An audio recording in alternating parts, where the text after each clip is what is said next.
What up? Folks? That was a good one, dude. That was a very good one. I've been dicey all week. This is the third podcast of the week, but I nailed it. Paul, could not be more excited to have you here. I loved our intro call. Welcome to the Mikey G podcast experience. How are you doing, brother? I'm doing great. Great to be here. Man, did you run out of breath on that or what? Dude, I'm telling you, I was just getting started. I could have gone there 30 seconds. Like, that's how amped I get when I sit down in this chair, brother. Although I've been sitting in this chair since like 7 a.m., but when I know the podcast is going to happen, there's just this fresh, exciting energy that comes over me. So, dude, thank you so much for being here. We will get into you very quickly. Before we do that, I need your all help, people. We already got people watching. There will be hundreds of people that watch this. Please help Mikey G out and get my damn Twitter account back.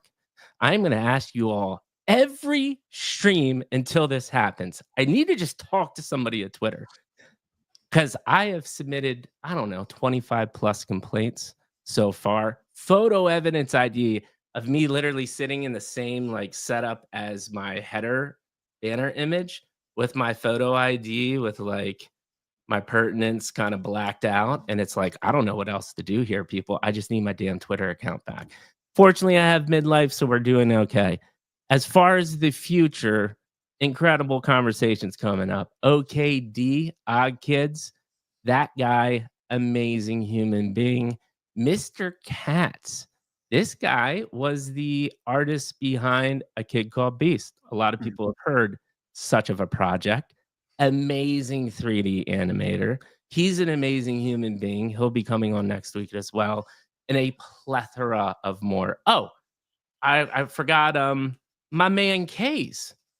The whole that Kays is doing the banner PFP collection that everybody is super excited about. This guy's super serial entrepreneur, and he's doing things the right way. Been building for 2 years. Just again, like my man Paul. Like I get so excited for this reason.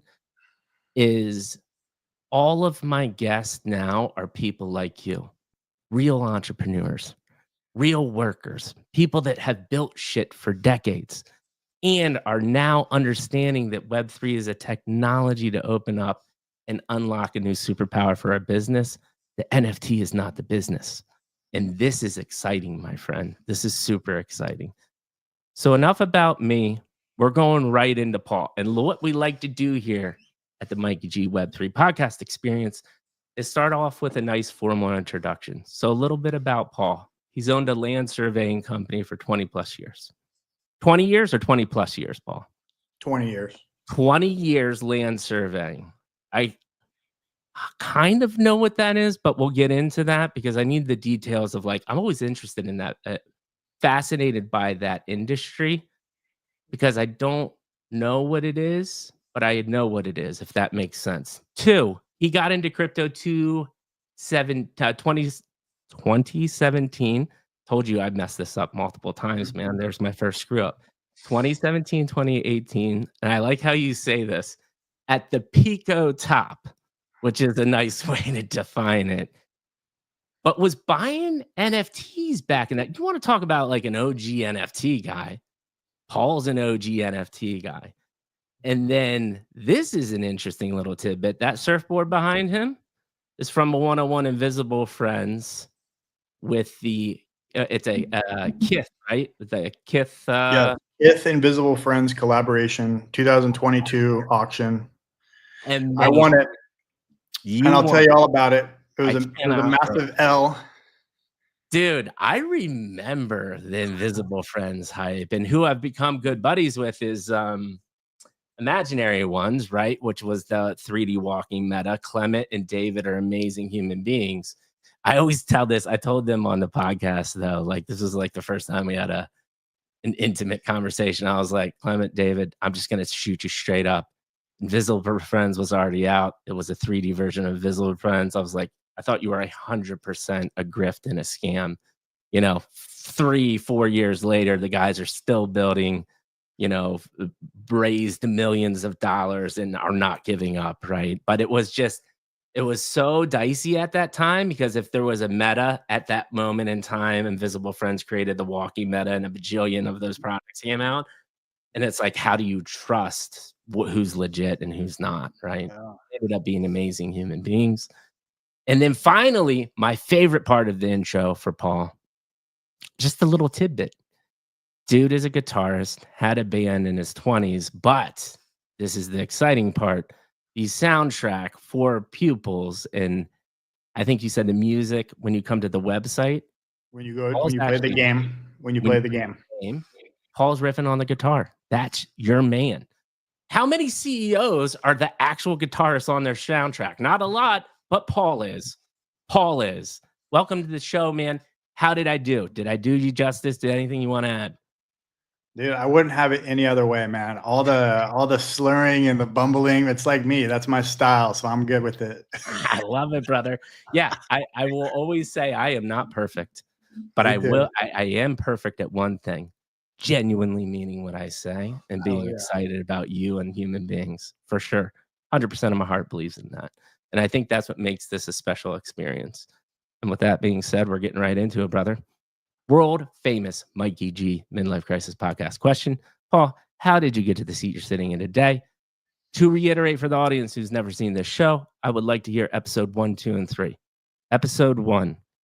Vivid memories. Were you a tinker? Did you play sports? Did you shred on the guitar from an early age? We're not sure yet.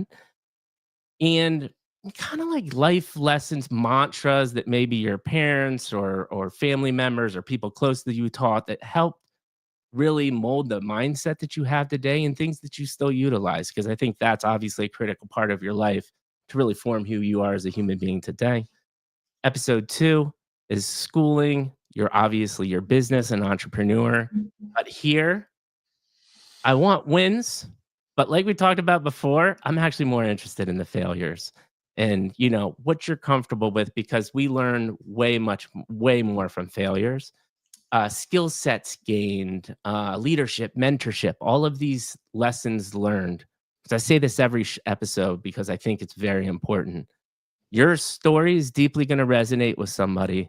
And whether it was a mistake, a win, a failure, or a skill set gained, they're going to resonate with your background way different than they would with mine, right? It will fundamentally change their life. Hundreds of messages I've got, Mikey, because of the podcast that I heard with Paul. I look at life differently and it helped me out. Like, that's ultimately what we're doing here today. And it's a beautiful thing, man. Episode 3, obviously the early crypto. We can do the TLDR on that. Really then interested in what are we doing with Pupilz? What is the value you're trying to bring? What do the next 3 to 6 months look like? With that being said, my man, let's have at it. Episode 1. Cannot wait to go through it. Oh, yeah. So absolute pleasure to be here. I got here sitting in this seat with my own 2 feet, but we're going to start from the beginning. So grew up in Bend, Oregon. Was a snowboarder, skier, played stand-up bass guitar from the age of 8 years old. Eleanor Rigby from the Beatles was one of the first songs I ever learned how to play on the stand-up bass. Got into at the age of 14, got into a really, really gnarly car accident while visiting my grandparents in Southern California. It was a yearly trip that we take to Southern California. We were going to Kern County, and my grandpa fell asleep at the wheel with my brother and my 2 cousins in the vehicle, and we flipped off a cliff. My grandpa got decapitated internally. My brother got his head slammed against the front of the vehicle so hard he got knocked back to when he was 3 years old. He was mentally handicapped for 3 weeks, and he luckily got out of that. His calf was completely cut from the knee to the ankle, and while I was helping my brother out of the vehicle, my thumb went this deep into his calf. But I saw all the gore. I saw all of it. Wow. And luckily, nobody died from that car accident, but my grandpa had a halo for quite some time. Right. Let me see here. So moved to Huntington Beach Wait, California. man, there's no way you can tell me that, and, like, we're just like, "And so, like, obviously, that's an extremely traumatic situation at a very young age." Mine was at my my parents got divorced, and that was trauma for me at a different way. Obviously, you're probably not thinking. You're like, it's a huge thing to happen at a young age, and at the moment, you're just in the moment. Looking back, are there anything that you brought and I'm really interested in the adversity part, right? Like, were there any profound insights from there? And if not, and then if you don't want to talk about it, that's totally cool. But there's no way you can tell me that, and I just can't chime in a little bit about it. For sure. Yeah, Anything what do you want anything to you know? can hit on there? I mean, What's just that? kind of like profound insights and impacts of going through something like so big at such a young age. Like, was there any way, anything you took around away from that of more like perseverance, as horrible as it is, it's gonna be okay, or was it more of like that pissed me off and I didn't deal with it well for a little bit? Like, wow, I don't No, I know. mean, basically just like leaving everything behind at a very young age, not, going to Southern California on an annual vacation, but never going back to where you grew up is Mhm. something that has always kind of like I've never been back to Bend, Oregon since I went on vacation to Huntington Beach, California when I Wow. was 13 years old. Yeah. And the accident didn't happen in Huntington Beach. It actually happened on the way to Lake Isabella, which is in Kern County, I believe. And they Mhm. have some switchback hairpin turns if you've ever been out there before. And so, Right. yeah, I mean, what I definitely like pulled from that was, um, I don't know. I mean, there was just it was a really, really hard time. Yeah. I had a little dog, a Shih Tzu, which we couldn't bring home, and so that was kind of sad back Yeah. then. I'm a dog lover, by the way. I love animals. I love Yeah. dogs. Mhm. Um, and yeah, it was one of those things where from a very early age, me, my brother, and my two cousins, we were definitely close. We had Mm. a little we called ourselves a gang called the OFC, but we Love it. purposely misspelt it was an acronym for Oregon Fat Kids because all of us are overweight. But we called ourselves Oregon Fat Kids, but we spelled it with a C. Yeah. Oh yeah, Yeah. it brought us close together. Yeah. When you go through hard times in life, it seems like you go through a death in your family or you go through a traumatic experience. I mean, you're going to get over it. It's just how you deal with it. Yeah. And so I think just all of us went through a really, really gory situation together where we all witnessed Right. my grandpa, being decapitated and internally that is, and then living through it, and then my brother and all of us getting completely like butchered inside this thing, but Yeah. all of us, survived. And so going through something like that together was just powerful and just created, I think, a stronger bond.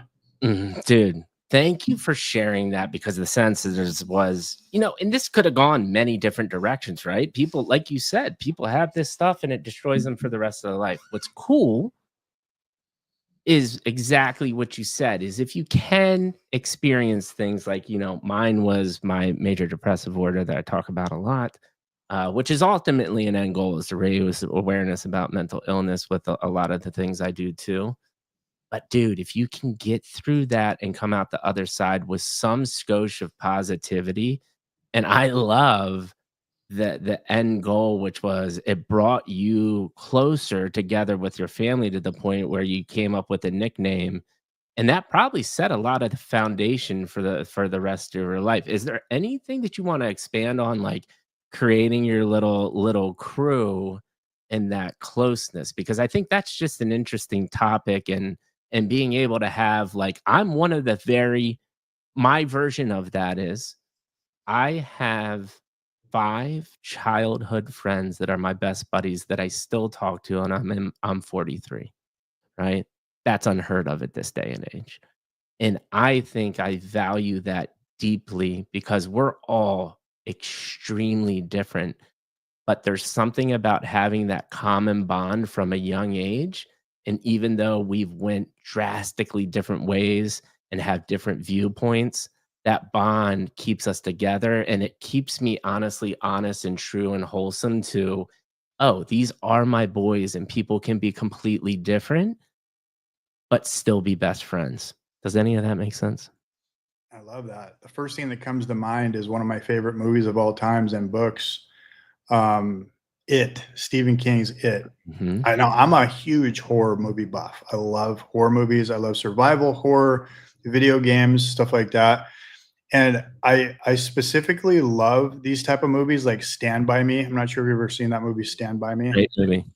Yeah. So like these type of movies where there's this friends group and like even Lord of the Flies, this friends group that were able to like band together and just like even through the thick and the thin, you know, there might be some adversity between them bickering throughout the years and stuff like that. They ultimately came together and fought for the greater good against that big evil monster.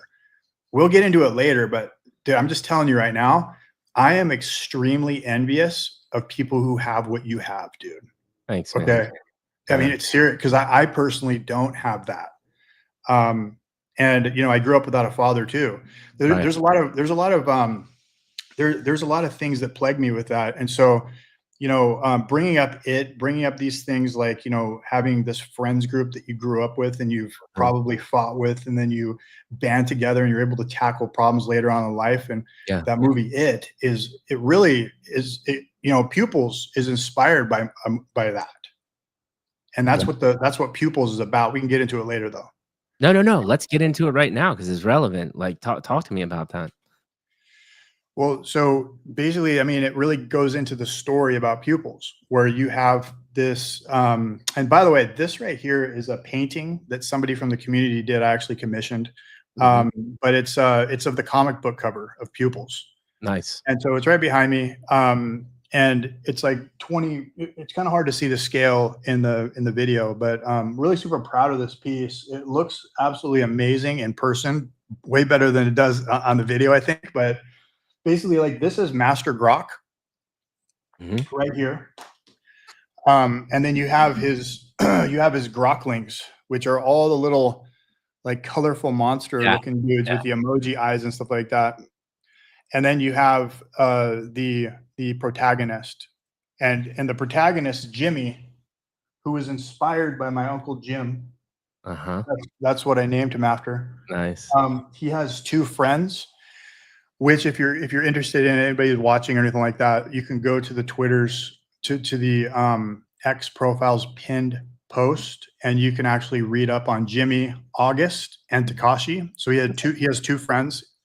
As I mentioned before, the story about Pupilz is about a friends group.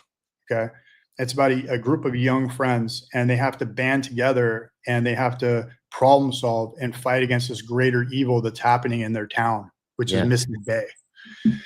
So Dude, that's a short skinny of it. I love it, and see why we do what we do here. So we're peeling it back. We're already two pupils. Like, there's deeper meaning to this based on like life experiences, which is cool. And I think the stronger founders that have been on this show absolutely use this life experience. There's something authentic about them, or passion, like this passion that comes from some type of like life experience like you have, and now you're manifesting it into a business and utilizing Web3. So that's amazing to hear, man.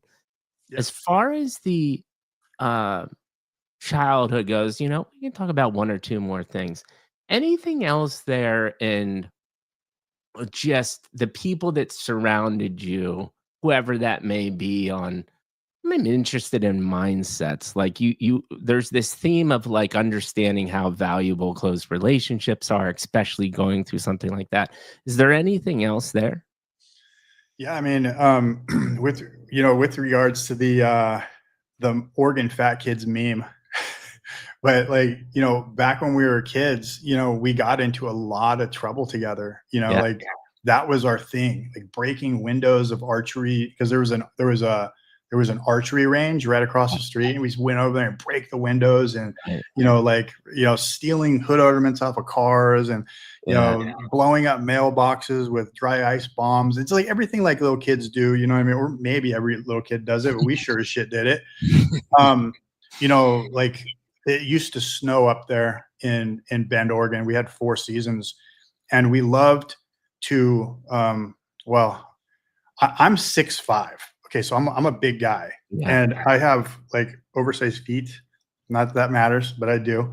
And so like one of these winters, what we decided to do, because it snowed like 2 feet in our backyard, I slid down the roof, okay, following one of my friends, and my feet got caught in the rain gutter, and I fell and broke both my arms. Oh my gosh. Oh man, and my mom was like off on a business trip, and I was staying at my friend's house. And so when my mom got home, okay, which was 2 days later, I was so scared to tell her that we were on the roof that I literally walked around with 2 broken arms for 2 days. And she's like, "Why can't you pick up that coffee cup or whatever to drink that hot chocolate?" And I was like in total pain. And she's like, "What the hell's going on?" So she took me to the freaking doctor. I broke my left wrist and my right elbow. I just like freaking dealt with it for 2 days. That sounds like mom was like, just like seriously made sure you did the right thing, man. Like that's amazing. So question there. That being kind of not a trouble kid, but like, just doing the kids thing and kind of being a daredevil a little bit. Did that get you into the whole punk ska music thing? Was it this mentality of like me against the world? Like, where did all this stuff start coming from? I think it was like, I found music after because okay, like before we go there was something like really kind of bad that happened with regards to like, me and my cousin and my cousins and my brother. We got in like some serious trouble in our late teens, early 20s, where I had to wear a yellow jumpsuit or an orange jumpsuit for a little while. Whoa. And, oh yeah, dude, it was pretty gnarly. And it really, like, I got the raw end of the stick though. I really did. It was a beer run gone bad. So literally I used to work at the supermarket. I just didn't get caught. Oh man, dude. Yeah. So I was working at the supermarket. Okay. I was just bagging groceries. I was working the late shift. And I used to drive a VW bus. That was like my vehicle back when I was like 18 years old. Which anyway, so after car, by the way. Yeah, I know. I sold it. I sold too early. Paper hands. What can I say? But so after work, it was like 11 o'clock at night. I went to this party, and like I said, we were young, and so we couldn't buy alcohol at the time. And by the time I got there, my brother and my cousin had drinking all the alcohol. I'm like, "What the F, guys?" And they're just like, "Oh, don't worry, we'll do a beer run." I'm like, "All right." So whatever. We decided to hopped in my buddy's truck, and we went to the Hughes supermarket in Huntington Beach. Well, so I told my cousin Danny, who was completely just plastered, I said, "Dude, you stay here in the vehicle. You cannot even walk right now. I'm going to go in there. I'm going to grab 2 18-packs, and I'm going to come outside." I did that. I executed it perfectly. And by the time I got to the vehicle, I asked my other buddy, "Where's Danny?" And he goes, "He went in after you." Right then I turned around. Danny's tripping over his big baggy pants with a 6-pack of beer, splatters on the ground. And as he stands up, he gets decked right in the mouth by the clerk. The clerk ends up being a Golden Glove boxer. And right then, as I approached to help Danny up, because he was knocked the F out, the police, boom, came right then. Did he? So really, huh? But did he steal the beer? Like, why did he? No, we stole the beer. We stole the beer. I was gonna say, I was like, why is he getting decked? Dude, we stole the beer. Dude. We stole the beer. But the thing is, back then, my mom couldn't afford an attorney. I couldn't afford an attorney. We got stuck with a public defender, and ultimately, both me and my cousin got thrown away, dude. We had to serve time for that shit. That seems like such a harsh penalty. Yeah. For a minute. What are your thoughts on that, man? Do you have any thoughts, or are you open to talking about that? Of just like, because at your age and at that age to be like, listen, did you do what you did? Was it right? No. But at the same time, because that really messes with somebody's life to be such a harsh penalty. What the hell, man? What are your thoughts there? You know what? The reason why I went here is to kind of like get into where I then became the owner of a company. Yeah. And where I had what I had to do in order to go there. So it was kind of a little necessary with this format that you're running to kind of tell some of these things, which nobody knows about. I've never told anybody this shit. You're the first one. Thanks, man. At least in Means a lot. Web3. That means a But lot. but it kind of like you know, so going through something like that and getting your rights taken away from you, right? Um, you know, you get plagued with never being able to, or at least people tell you, you're never going to be able to have a license or anything. When I was 18, 19 years old, them telling me this. But them saying at the same time, plead guilty to this, so then you don't have to serve 10 years. That's right? insane. Yeah, yeah. And so I was like, weird, like I was like aimless, mindless, like 18-year-old or whatever. I was just like, okay, sure. Yeah. I mean, 6 months is better than 10 years. So Yeah. it's just like, I just said, yes, sign the deal, done. But then at the same time, you get all of these things taken away from your rights, Second Amendment rights, like all of these rights you get taken away from you, and nobody really explaining to you, or you not being old enough to truly understand the impact of that in life, what it's going to bring for the next years, decade. Yeah, man. Yeah. Yeah. So like getting through that stuff, and it kind of leads into my journey into being an entrepreneur. I had to, you know, I couldn't afford to hire an attorney, Right. you know, years and years later, also to get the the record expunged, okay, to get the certificate of rehabilitations and all this other crap, okay. So I had to do the research and I had to file the papers. I had to do it all by myself, but I successfully did it. It's not that hard. You just research it and you put your mind to it, and you overcome. So having been successful at that, I then was able to take my my land surveyor's test, becoming a professional land surveyor in the state of California. Right. And so, you know, obviously achieved that, passed it with flying colors, which there was like, at the time, it's a handwritten test, not multiple choice. Yeah. You know, there's 9% of the people who take the test pass, and I was in that camp, passed it my first time. Matter of fact, my uncle, who brought me into land surveying at the age of 15, unfortunately, Uncle Jim, if you're watching this, I doubt he is. Shout out to you, but he still hadn't passed, and he took the test 13 times and never passed. Uncle Jay, man. Yeah, Uncle Jay, big L. You did it for Uncle Jay, though. I did it for Uncle Jay, Uncle Jim. But yeah, I mean, you know, Uncle Jim, he inspired me big time. He may have been a really, really hard man to get along with. But you know, growing up without a father, you kind of need that. You need both of it, right? So I want to jump in here because this is something I struggle with, right? I am like overly empathetic, probably sometime to a fault. But there's something said about learning from a hard ass and discipline and stuff. How do you, in your mind, interpret balancing empathy versus kind of almost like a militaristic rule to help you create discipline and getting stuff done? Is there a balance for you, or is there one way that works better for you? Because I don't think there's a right answer here, right? well, for me, I don't have I never okay, so like I have 3 kids. I have an 18-year-old, I have a 16-year-old, and I have a 13-year-old, and I was never the best at disciplining. I was always very, very empathetic. I was extremely understanding.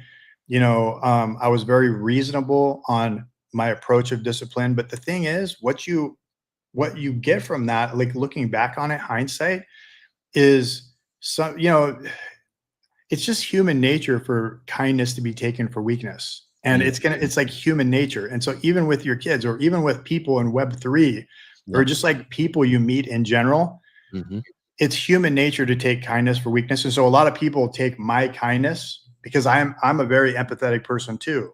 And I have a big heart, and I wear my heart on my sleeve. Yes, same. So it's one of those things where I've been unfortunately, there's been a couple, a few times in life where I just felt like I got the raw end of it just by being a little bit too nice. Yeah. I agree, man. And I don't have a solution for it, right? I mean, I think the only thing that you can say is to stay true to who you are as yourself. But know that talk about this a lot on the show. There's a balance to everything, right? You know, if you're the extreme empathy side, people will take advantage of you. And there are situations where you need to put your foot down and get a point across as well. And I think it's something I always struggle with. And I think you're in the same boat as me, brother. I like, what do you do? But Uncle Jim, like you were saying, maybe wasn't the easiest person to get along with, maybe had some firm opinions about different things. But ironically enough, being an empathetic human being like you, looked up to him in some way and went down the surveying route. So talk to me more about that, man. Yeah, so I mean, he definitely was not empathetic. So if you heard that out of what I said, he was No, very, no, very no, that's rough. what I'm saying. You're Yeah, empathetic. Uncle yeah, Jim was not. He was right, the opposite, but yet still it made an impact on you, right? totally. Yeah, okay, now I get. Yeah, so um, my mom is more the empathetic one. Mhm, Her brother Jim is non, and just from that though, like being introduced to land surveying at 15 years old or whatever. mhm, I mean, and not growing up with a father, what that did is it made me more intrigued to be around a male figure. And mhm, he was like a, Harley rider, kind of like mhm. man's man type of dude, goatee like yours, it was one of those things where I just wanted to be around that vibe. And Right. so he brought me under his wing. After I got out of my troubles and stuff like that at the age of like 19 or 20, I was delivering pizza, and he always knew that I was an artist. Like I drew pretty much all my life and stuff like that. And he goes, "Hey, Paul, have you ever heard?" I was delivering pizzas, by the way, at that time. And he goes, "Hey, Paul, are you going to be satisfied delivering pizzas all your life?" And I said, "I mean, I don't know. I haven't even thought that far." And he goes, "Well, I'm working in LA, okay, at this surveying company. I know back when you were 15 years old, I brought you out to Edwards Air Force Base, and we were tacking hubs and doing the survey thing. What do you think about coming up here to LA Yeah. and learning learning AutoCAD?" Oh, yeah. And I'm like, "Okay, well, I don't know what it is, and I don't even know how to send an email at the time." And so I was like, "Sure, why not?" So he's like, "Okay, I'm not going to pay you, but you come up here and you learn, and I'll give you the manual of the Autodesk book. And there's some people around you that are pretty goated draftsmen, and you can just ask them anything." And so I went up there, and how I learned was, do you know what Escher is? Those Escher drawings, those Yeah, Escher man. paintings with like upside down stairs and shit. Come on, man. MC Escher's my dog. Yeah, MC Escher. So Yeah. like I always loved that art, and I didn't know how to do 3D or anything, but what AutoCAD was able to do is you can make vector line work Right. and just make it look like the 2D drawing look like 3D. And so you always have to find passion with something in order to learn. And if you get locked in with passion, you hit the state of flow. So yesterday I was on a podcast with Bossa, and we were talking about the state of flow. And we were talking about this one dude that was on Joe Rogan's podcast. I can't even remember his name, but they were talking about jujitsu and the state of flow. And I know that you're a big JRE watcher. We talked about that before. I am too. I'm a huge fan, of course. Yep.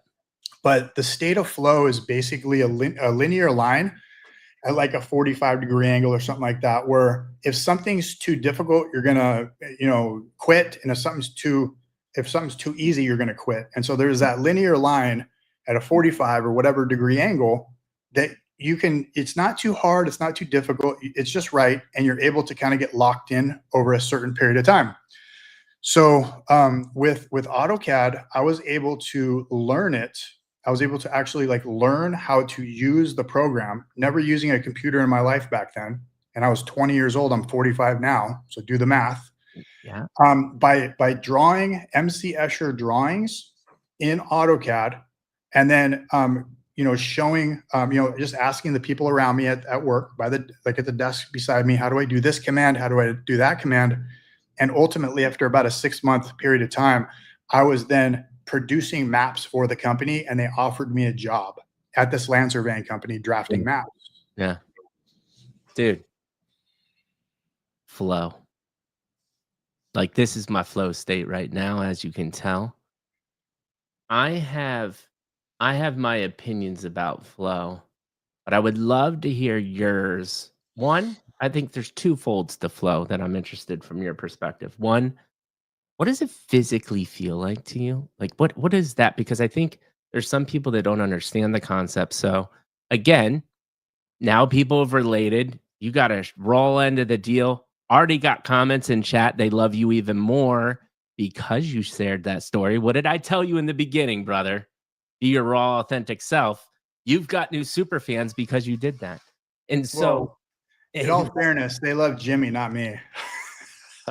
Oh, it is Jimmy. It is Jimmy. I'm sorry. But Jimmy, wait. They love Jimmy, which inherently means they love you as well.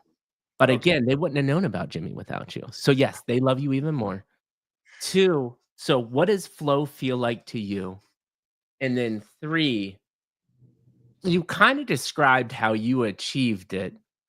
But what is your recommendation to someone that is searching for a flow state? I'm interested in those two thoughts when it comes to flow. Okay, so what does it feel like? And then what is my recommendation? So I would say I kind of grew up like really, really shy, and I still am plagued with this today, where I've talked about it before, where there's like a it's I don't want to say that. It's kind of, but like being plagued with just being around people, right? It's almost a disability. It's almost a disability. You know what I mean? Where like you're in a crowd and you just don't feel comfortable. You don't feel like you can fit in, right? And people like sometimes come up to me like, why do you even feel that way, man? It's for whatever it is. But like I kind of get this way on certain things. And what it does is it puts me in my shell. It puts me in a shell. Like my lack of confidence sometimes puts me in this shell, and I'm a little dyslexic too. And so like reading shit backwards and being like freaking just what I'm able to do is I watched a video. I'm going off on a little tangent, but I watched a video on this show is about tangents, my man. So please do. Okay. So there was this podcast on YouTube just released a few days ago where Mr. Beast got interviewed. I don't know who it was. It was a famous YouTuber, but he talked about his ability to lock in, but he could just do it better than anybody. Okay. And that's how he became like who he is. Like, I'm not saying that I'm comparing myself to Mr. Beast, but what I can say is I can relate to what he said. Yes. Where just being able to have a superpower of just being locked in, like being able to focus on something intensely, like obsess over something for years, for decades, is what I can do. I like, that's how I relate to him so much. Some people FUD Mr. Beast. I didn't know who he was too much until I watched that video. I just heard from my kids about Mr. Beast and Beastables or whatever. Or Feastables, whatever they're called. But after watching that video and hearing him on a business standpoint, he's just a young guy, 25, 26 years old. I'm a 45-year-old dude, and he already has it right now. He's already understood this. Yeah. 2 decades before I even did. Bro, imagine him. This is what fascinates me about Web3 is even the grifter era of like 2021, 2022. I was still fascinated about the young, like you said, 2 decades younger than us. We're the same age, right? Yep. 2 decades younger than us. It just had their shit together. I was like, bro, when I was your age, I was trying to drink as much alcohol as possible and find as many lady friends as I could. Like, that was my goal in life.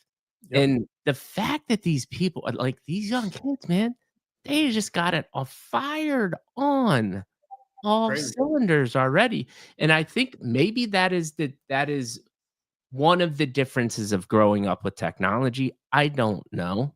Maybe it's just that, entrepreneurship has been over glorified, I think. So there's something there, I'm sure. I don't know what it is, bro, but I'm totally with you. So I think you did a great job explaining it. Now my ask is your advice to somebody, because I think this can come in many different ways. Your advice to somebody that is never found their flow state, but really is interested in this concept. You just have to think outside the box, and you have to figure out what you like and what you're passionate about, Mhm. and then play a game, an internal game in your mind with that. It's kind of like my drawing MC Escher to be able to figure out AutoCAD in record breaking time. So I'm told, and then being able to produce maps, like actual deliverables for a company on a level, like, where there's liability, bro. You know what I mean? Yeah. You have to be able to figure out things that you're passionate about, mine being art, mine being puzzles. MC Escher is the epitome in my mind of an artistic puzzle. It just like it's a mind F, you know what I mean, looking at that. And so I looked at things, I find things that I'm passionate about, and I'm able to just lock in. Another thing is just music. Learn a musical instrument. You know, um, you've probably Ooh, heard before, and love it's like, this advice. what's that? I love this advice. Yeah, no, it's totally true. Learn a musical instrument, because what music does, it unlocks another part of your mind. And there's things called polyrhythms. And it's like, I'm gonna butcher the word, but ambidextrous, is that the word where you can use both your hands, you can use multiple limbs? It's either Eh, ambidextrous or ambidextrous. I don't know. whatever. So whatever it is, Me for everybody am- knows what we're talking about. But so that right there, okay? Yeah. The polyrhythm part of playing music, it unlocks another part of your brain where you're able to, like, you're able to, like, understand different things. You're able to unlock another level, kind of like put another, like, notch in your belt or something like that. If you could liken it to playing a video game or something Yeah. like that. So yeah, learn a musical instrument. I mean, I use music as an analogy all the time. When it comes to creating, to being creative, okay, there's what they call it, like, I'm not sure if you're a musician or if you ever played musical The instruments. biggest regret of my life. My father wanted me to play the guitar so bad. And he was like, "Listen, I will pay for your guitar lessons in 4th grade, but it's one of those things like you're in 4th grade, your parents are telling you what to do, and you're like, I'm not doing that. I don't wanna do it." And so he would send me to guitar lessons. I think I went to 3 or 4, and I was like, "Nope, don't wanna do it." And I look back and I'm like, "Son of a bitch. If I Yeah, was only playing since 4th grade, I'd be incredible right now." yeah. I mean, if you liked what you were doing, you for sure. But if you lost interest in it, then no. It's just like Right. skateboarding, or drawing or music or learning a different language. Which, by the way, I've always been fascinated at learning languages. I've tried a handful of them, and I've never really been successful at learning languages. But I know a lot of bad words. But you So know, why'd you ask if I was a musician, though? so I was asking I was asking if you were a musician, if you knew, like, different terms. So, like, for instance, chord progressions, I mean, bar. I know general terms like that. Yeah. So, okay, so you'll understand that in music, there's different chords. Okay. Mhm, There's different chord progressions, which are mhm. just basically the notes in a song in a certain measure that give you, the vibe, whether it be a minor or a major scale. Okay. And there's all sorts. And the thing is, what I found when I was messing around with writing music at a young age, that there's so many bands out there that use the exact same chord progression, and they're able to not make the song derivative, but they're able to change the melody, change the lyrics, change the harmonies, change the structure where the bridge and the verse and the chorus are, and they're able to make something that sounds like totally new. But if you hear the underlying chord progression of the music, it's exactly the same. Dude, what a great insight, man. And what is your takeaway from that? So my takeaway is basically on an artistic level. And so I learned about this in writing music myself, and it's like a hack. Okay. Right. So I was able to write a lot of catchy songs. Right. Like they're pretty catchy, but we just recorded them in the garage and we never even released them. But I was able to write some really catchy music in the ska-punk genre by using this simple hack. It's like a life hack. Okay. And then what I do is I then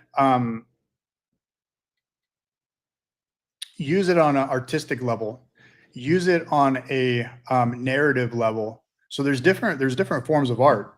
There's musical art, there's narrative art, there's visual art, there's all sorts of different art. And if you can use that one hack of understanding that everything has been created, there is 100 ways to make a derivative of something, a blatant ripoff.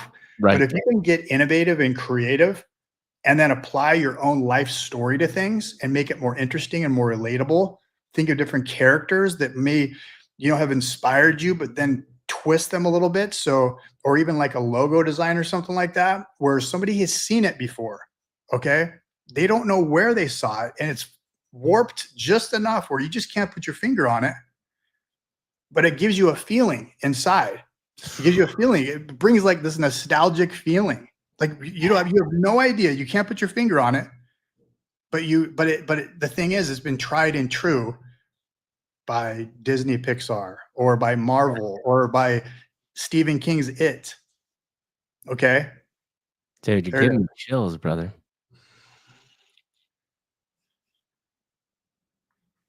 Giving me chills, brother. Yeah, absolutely. And I love, there's tons of analogies there for life or for anything, right? And it's understanding. I think one of the things that I took away from what you just said is I think it's important for anybody to get good at something or even start anew, because part of this conversation was going into this flow zone, right? I'm a firm believer to find flow, you need to try as many things as you possibly humanly can until you find something you're passionate about, but also you're good at, right? That's when flow gets, because the flow comes from when your body it doesn't think, it does it. Like you're no longer cognitively thinking, I need to, like I played tennis in college. I got to the point where I knew how to swing the racket effectively, and I could swing as hard as I wanted, and I knew the ball was going to go in the court, right? Yeah. Like it was just this natural extension of my body is what it felt like. My point is to even approach getting to that point, what you described to me was understanding a subject that you're finally interested in and breaking it down to its fundamentals. I think people's too often in this day and age make things way more complex than they need to be. I mean, let's even just break it down to life. I will tell you the number one thing that people say on this show: do something consistently over a long period of time and be a good human being. But guess what? If you ask somebody how to be successful, they'll give you a million different things on how to be successful. But at the end of the day, it's pretty simple. We're the ones that make it complex. And you just described that through music. So thank you for sharing that, man. That was beautiful. Absolutely, man. And the thing is, to kind of like piggyback on what you said about trying a bunch of different things until you figure out what you're good at. Mm-hmm. On the contrarian side of me, looks at it this way. And I can use an example of it after I say this. I love this. So if you are the Renaissance man, okay? Mhm. Where you're just trying to get, be good at a bunch of different things, for lack Right. of better words, okay? You may be trapped in like a negative feedback loop of never finding what you want, what you're satisfied with, always thinking there's something else that you could be better at. Mhm. So the thing is though, okay, what I've found is it kind of goes back to the example that you used about you being a tennis player. And it's like just your mind goes blank and you swing and you hit the ball and it's like automatic. That approach for me, finding something that I'm passionate about is automatic. And I just don't let the other things get in the way. And if you want to bring it back to crypto, because ultimately everybody's here for crypto, so I got to use a crypto analogy. We're gonna segue there soon because, by the way, I was talking for an hour and it seemed like 5 minutes to me, by the way. Oh, okay. Yeah. So just really quick is like, when it comes to crypto, I use this same philosophy as like not letting a bunch of things like the sparkly meme coins and people making gains and this and that and the other and the FOMO behind it Mhm. get in the way of my creativity. So I've been in the crypto scene since 2017, and it's my third bull run, and I've made a lot of money, but I've lost even more. And so, this cycle right here, I didn't want to invest in crypto. I wanted to invest in something. I wanted to put my talents to use in the crypto market. I wanted to invest in people. I wanted to network and find people who I can invest in that invest in me, but more of on an emotional level, so Mhm. that we can F with each other, right? Mhm. And we could all, in the end, if everything works out, there might be some monetary gains from that, but that's not what we're after. Mm. I'm I've already been through so much in life, which we haven't even really got into, where I've learned that you have to find something that soothes you, like something therapeutic to get you through some of these fucking rough, adverse times, you know? Mhm. So really quick, I'm gonna go back to my original because I went off on that tangent to my original example of why it's dangerous and the negative feedback loop of being the Renaissance man. Right. So one of my good buddies is sort of that way. He Mm. wants to be a car dealer. He wants to be a poker player. He wants to be a bookkeeper, whatever. You know what I mean? But he never locked the F in, man. He never did. And I love the guy. Okay. He never locked in and just did something what he believed in. Okay. Now, me personally, I locked in. I found land surveying. I've done it for 20 years. I built this business, and now I have something to look to see, just tangible. I had kids. I have 3 kids. I have something. They love me. I love them. Yeah. Huge. You Yeah. know what I mean? Where Yeah. you don't like. There's people even on a family level who, oh, it's not time. It'll not next year. It's like it's either. My son said something to me because he's like a big workout buff. He's 18 years old, incredible shape, super Yeah. handsome dude. But he goes, "You, I'm trying to remember." He said this, and I'm sure he heard it from somebody, but he says it's day one or one day. I'm sure you've Mhm. heard it before. It's Mhm. day one or one day, and he likens it to working out. And he tells me, "Dad, you need to go work out. It's either day one or one day." Yeah. And so, yeah. Anyway, I went off on a huge tangent, but No, no, yeah. no. So I'm glad that you went on that tangent because I might have said it wrong. I 100% agree with you. What I was saying about the Renaissance man approach is for some because there's a lot of people that don't even know where to start because they'll give you the excuse, I'm not good at anything. I'm not passionate at anything. What I'm more getting at is there needs to be, and this is your version of research, right? You need to research what you like. And that comes through the form of trying many things in a short amount of time. Once you do find something that you have a gut feeling that I might be into this, then you need to be very deep into it. And deep in the sense that you need to live, eat, sleep, and breathe it. But not only that, you also just need to take the long-term vision, which is back to your one day or day one, right? Yeah. So I totally 100% agree with you. I was more talking about how do you even start going about it when you're sitting at you're listening to this conversation, right? We have chunks of people listening to this conversation right now, and they're like, I can't even relate to what these guys are talking about because I don't even know where to start. That's what I was getting at. Mhm. But yeah, dude, beautiful insight. This is what I'm gonna give you an opportunity to give me one, and I'm very interested in the entrepreneurship. Like, dude, you're gonna have to come on many a times. We're gonna figure out how to continue to make content. We're gonna deepen this relationship. This has already been fantastic. I really appreciate your insight and you being vulnerable, man. This is awesome. Give me on the entrepreneurship business side. And I'm interested in what you kind of one or two things, just one thing, and then we'll transition into Web3. But I think this would be a good segue into Web3. Something from the business entrepreneurship side that has kind of like prepped you for Web3, or a skill set or a failure that has really resonated with you that you think is going to help you build this business when in the Web3 ecosystem from your Web2 life.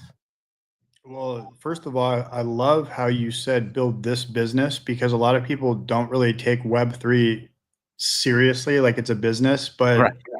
the approach that I'm taking is a business because Right. that's what I know.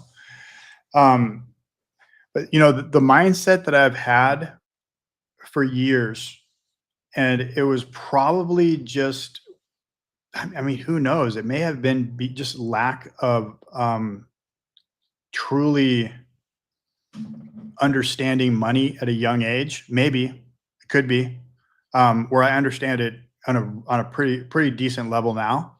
Mm-hmm. Is like not caring necessarily about the monetary gains of being an entrepreneur. Just get into something that you love, be passionate about it, and eventually, over time, you're going to have your clients, you're going to have your community members, and ultimately, you're going to have what you set out for, whether it be community and or the monetary side of things. Right. So, just like the short of that is, basically like, me personally starting the business at a very young age, I did not get into that because I wanted to make money. I got into it just because it intrigued me. Yeah. Yeah. Yeah. Yeah. And that's such a profound thought and the opposite of what everyone thinks entrepreneurship is. Why most people are in this space, right? And again, an insanely common theme. I've had the entrepreneur literally on here that said, listen, guys, I got the private jet. I did the whole things. I've had guys on here that sold their companies for hundreds of millions of dollars. And every single one of them says that is not the end goal. Uh, there's no one that's been on this show that has been super successful that says that's the end goal. And if it is, it's been proven time and time again that it does not bring the best out in humans. And I think, and so my last question before we move into Web3, this is another fascinating theme to me that comes up a lot. Do you think that was just luck in the fact that you were young and you didn't know what you didn't know and you were just getting into this passion? Because I think luck and timing has a huge thing for entrepreneurship and its success too. I think anybody that tells you they weren't lucky at some point or in the right place at the right time at some point is lying to you in your face. What are your thoughts there? I don't believe in luck. Ooh, give it to me. Well, this right here leads directly back into the Pupilz lore. I So, like it. so okay, part of the Pupilz lore is it revolves around what I don't call it this. It's a real thing. It's Uh-huh. called the 7 principles of the universe. Okay. Okay. And let me just take it back about 6 months. how I found the 7 principles of the universe. Okay. And by the way, there was a big void in my story of Pupilz that I didn't know how to put it together or piece it together. And I was looking for everything in life, give me signs. And it's really weird because if you just listen, sometimes life will give you a sign. So 4 o'clock in the morning, because I am somewhat of an insomniac, sometimes I'll wake up in the middle of the night, slam some water and lay down, put my earbud in and listen to a podcast, listen to an ebook, whatever. Right. Turn over to my phone to turn on something on YouTube to listen to. And I see this old book. It was like the first YouTube video that popped up, and it said, The 7 Principles of the Universe, The 7 Hermetic Principles of the Universe by Hermes Trismegistus. Okay. And it just was like, whoa, it sounds like magic woo-woo, right? And I was like, oh, it sounds whatever. You know, it was like really super, like just like old book, and like this dude reaching into a bookshelf, and like it looked like 1960s, 1970 Technicolor style.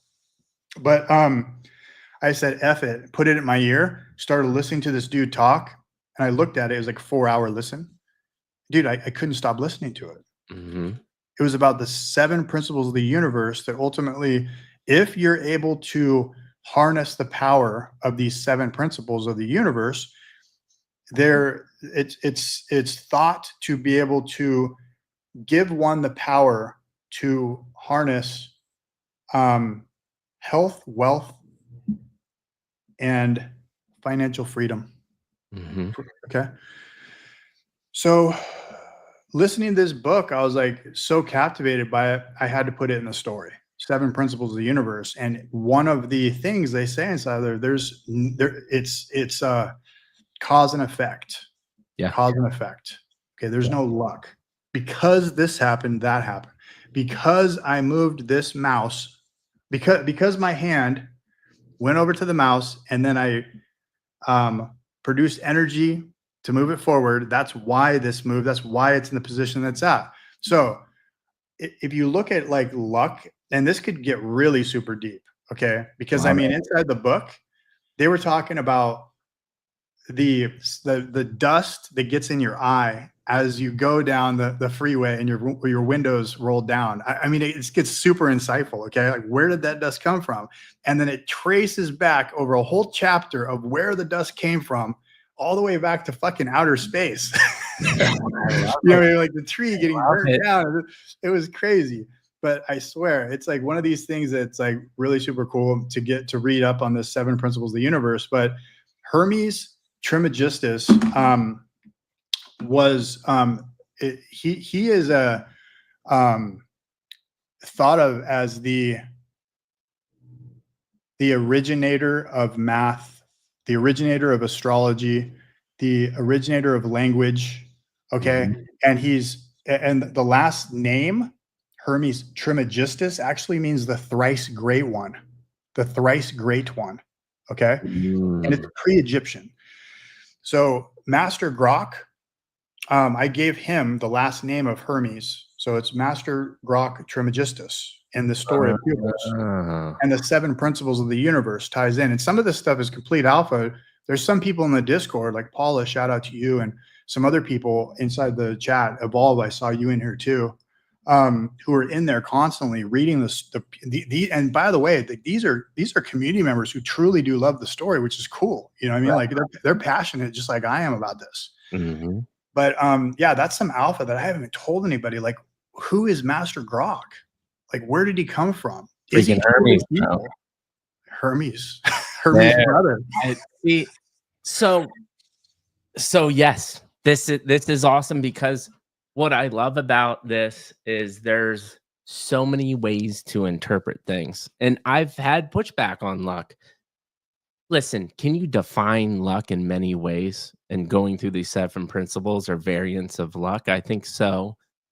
Luck is a word, right? You can define it. When I say luck, I think a lot of times what I'm actually saying is timing.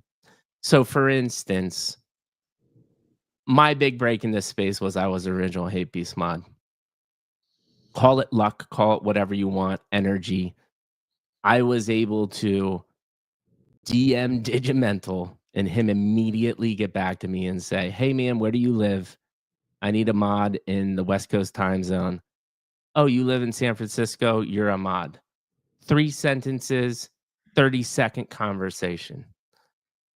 That's timing, man. And now whether you wanna say my career brought me there because I was one of the people that said I could easily go to a founder and say, "Hey, man, I'm a 15-year professional. I'm not a grifter. Here's my resume." And I had the confidence to go email or DM a founder, which a lot of people didn't at the time. That's experience, right? So that's not luck as well. And I love the pushback on that because I think you can define it in many different ways. And I think you're right. I think there's many ways of what you just said that get people to the right place at the right time. And I think it's beautiful, man. And I love that. And again, now you see what we're doing here. We've just gone through this amazing journey already. This isn't luck. This is by intentionality of just taking some time to reflect and relax, like I said we were gonna do. And we've already kind of peeled back the layers of the onions of what Pupil is. And it's just been a beautiful journey, man. Let's get into Pupils. Let's get into the Web3 side of things. And I think here are the things that I've heard already. I've heard this is your second go around, and you know that you want to build a business. You're passionate about music, you're passionate about storytelling, and you're passionate about people. So let's expand upon that. Give me your 2 to 2 minute or less, in essence, elevator pitch about what Pupils is trying to do, its mission, and then we'll go from there. It's kind of hard to do it in 2 minutes, but I can try my best. So throw the time. I'll tell you why. I'll tell you, but I'll tell you why. Is because I want it to be concise. For sure. No, absolutely. And I was about to get there. So I'm going to start off by saying that in 2021, I sold a piece of property. Yeah. And I put this property into crypto and I lost it all. Jealousy, envy, and greed got the absolute best of me. And ultimately went through a downward spiral in life that led me down to some of the darker elements of life, like drinking, stuff like that. All this other stuff, like substance abuse and all this other stuff. In early 2022, I was just aimlessly like on the wrong path. And I decided to buy myself an iPad and I started doodling. And from that spawned a grokling. Now what we call a grokling, it spawned Pupilz, and it's taken me down this journey, a 3-year journey on using art as a therapeutic approach to get me through some of the rough patches of my life. This is Pupilz. This is Pupilz. So like I said, it's hard to put it in an elevator pitch. I can't say we're going to go ahead and make toys and we're going to make a game and all this other stuff, dude. That's not what Pupilz is about, bro. Pupilz is about redemption. That's what I stand for. And everybody in the community that's in there right now understands that shit. Dude, I will tell you this. I cannot wait to have our follow-up strategy call because you get it as an entrepreneur and you're one of the, I say this a lot too, man. I talk to a lot of really smart people, but far too often, and people don't even know how to do this. And I'm not talking particularly about the founders that come on my podcast. I'm talking about other conversations within the space. There are people trying to build something. They say exactly at the end part of what you're saying. I say, tell me about Pupilz. And they're like, oh, we're an IP brand and we're trying to make plushies and X, Y, and Z, right? And it's like, that is the what, man. You are not telling me the why and what Pupilz is trying to do.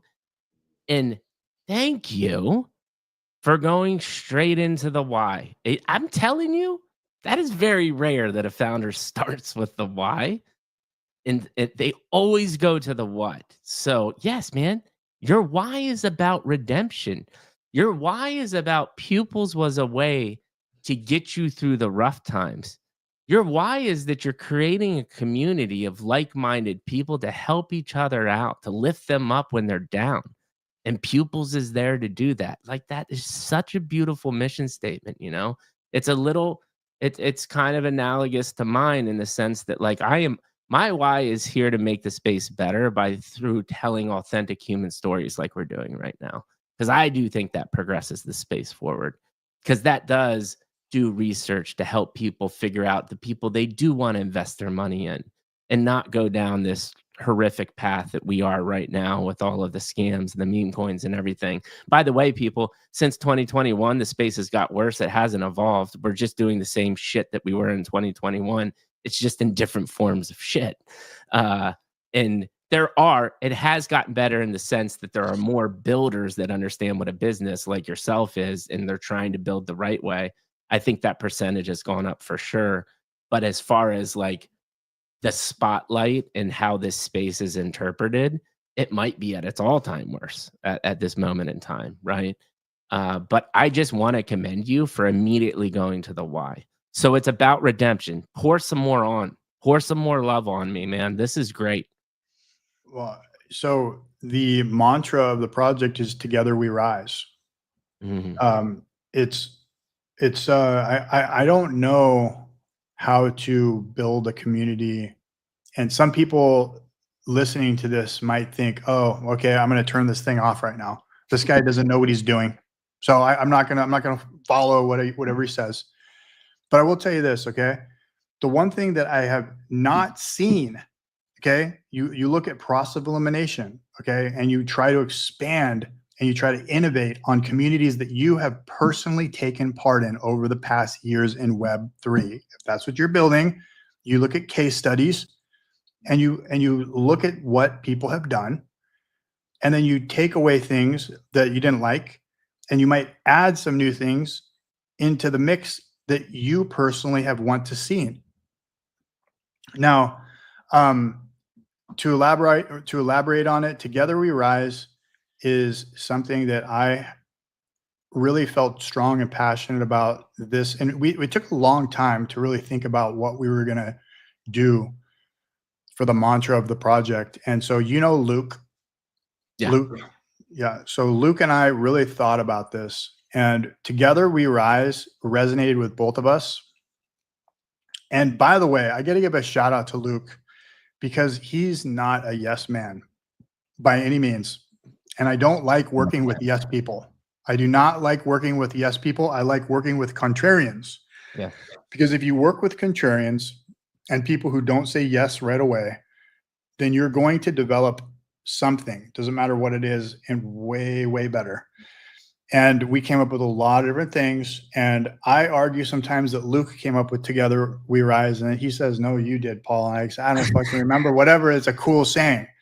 So anyway, Together We Rise. What we're doing right now is we're doing some collaborative things within the community activations where we have people.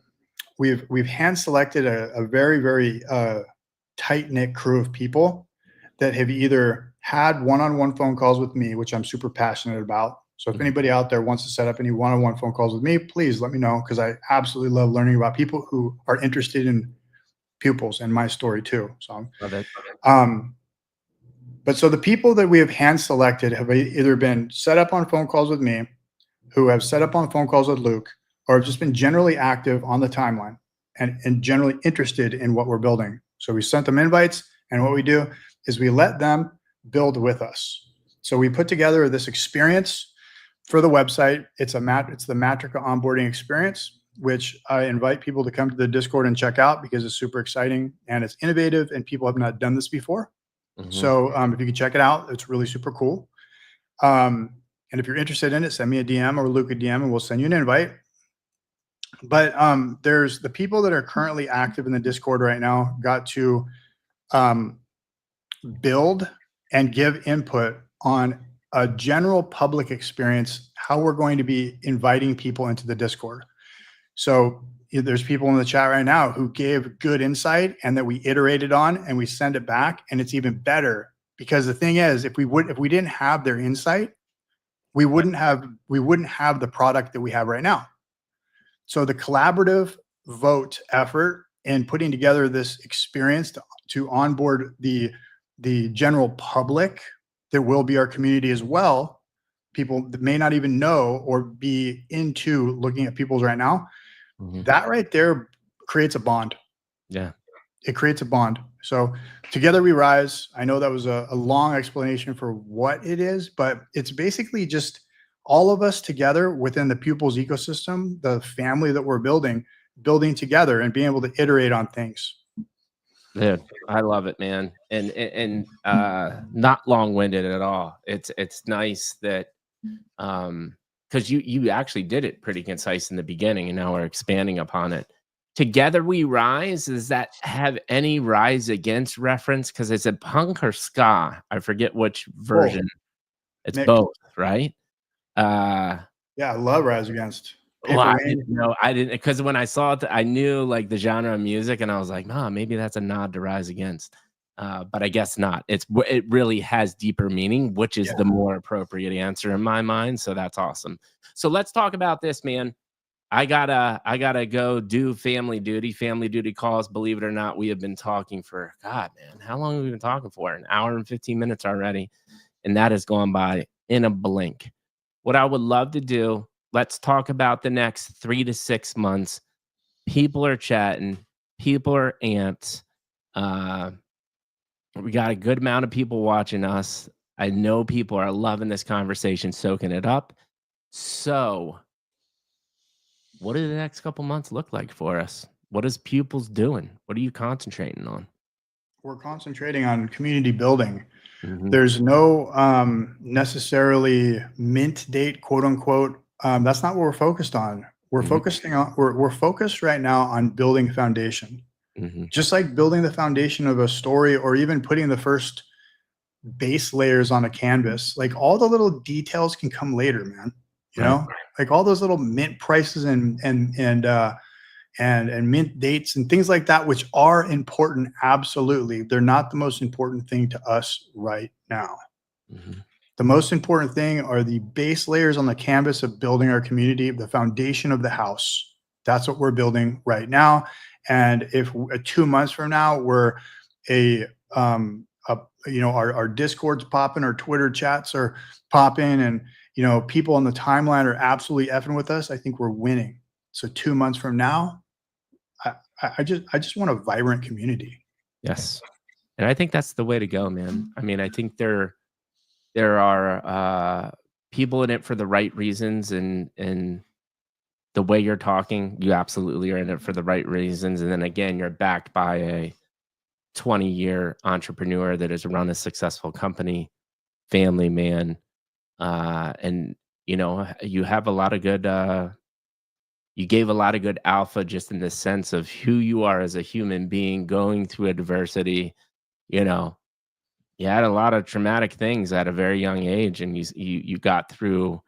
Not saying it was perfect, right? Even you said, that after all of this, it culminates in losing a house worth of money on crypto, and that then turns into, but seasons are real in life, and if you can continue to get through the ups and the downs, which you have, and then I think one of the most powerful things that you said is you went through that time in crypto, and look where you are at now. You're like, I'm coming back, and not only am I coming back, I'm trying to do something positive with this, and not many people can do that, man. So that just alone, that simple act alone says a lot about you, man. And well, thank you. To kind of close this out, I always do the same thing. I ask one actual other question other than the how did you get to seat you're sitting today? Super softball.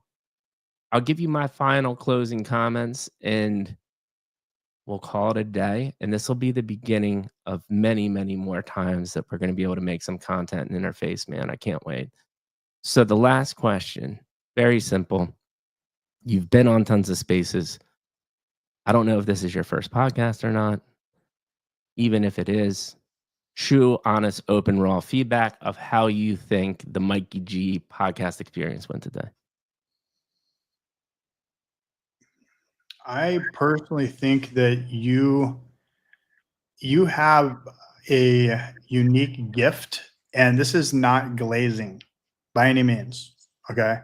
You have a unique gift on being able to carry a conversation, which a lot of people don't have.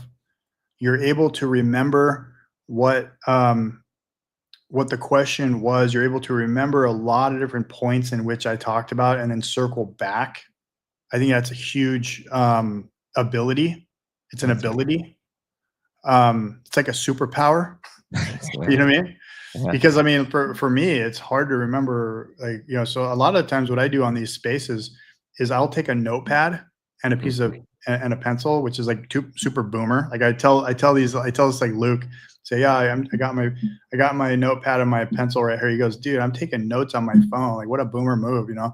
But like, yeah, like, you know, just being able to like shoot from the hip, you know, blind fire headshot from across the map, gamer terms, is I think really super special, man. So that's what I have to say about you.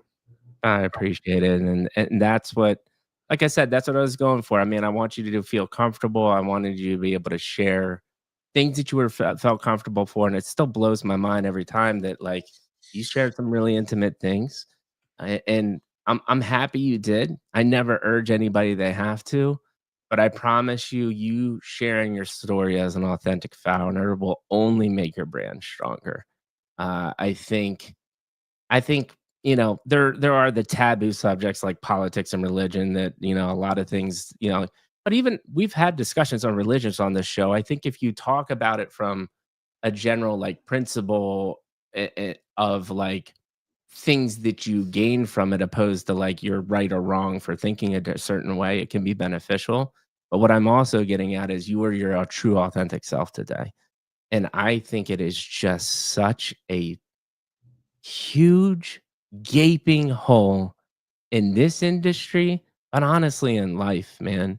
I hope I get my account back soon enough, but if you haven't had a chance to read my pinned tweet on Mikey G, that's what it's like, the what you did today is what's the most important thing. And as we even get more and more connected and AI become a thing, human relationships, authenticity, genuinity, all of these things are such a massive, massive thing that we need to concentrate on, and you were part of that today, and I just thank you for that. You know, when I think about our conversations, the 7 principles and I'm so glad you pushed back on that, man. It was such a great conversation.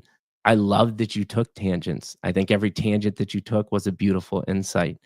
I could tell in the beginning, even when we were talking, I could tell a little bit of like, oh man, when am I gonna give responses? But it was quickly, I could tell that you kind of warmed into it and you gave us beautiful insights. And at the end of the day, from just an hour and a half conversation, I already felt like we built that friendship. I can tell that you are a good human being and you're trying to do the right things the right way this time, which is critically important. People need to hear too. Like these are the people that you wanna stop by. I wish I had more time to be active in Discord, but I just don't. But I promise you, I will make a more of an effort to join the Discord. And you know, I hopped in there that one day right when you opened it, but I would love to make sure we're more of a presence and the Mikey G brands in there. And thank you for trying to do something right in the space. It's very admirable with everything that's going on, even in the world within Web3, everything. It's just crazy right now, to be honest. And you're doing it the right way. And you're going to continue to do it the right way. And I'm confident you will do that. So thank you for just being you, is my final thought. Absolutely. Thanks for having me on. Appreciate it. Absolutely. And with that being said, people, the Mikey G Web3 Experience podcast has come to a close with Paul. Please, please, please give Pupilz, give Paulie, and don't give Mikey G a follow right now because that's a hacked account. Give Midlife Crisis a follow, mid_life crisis. And we'll be back next week. You're going to see some shorts from Paul because he dropped some freaking bombs. We love you all. Mikey and Paulie are out.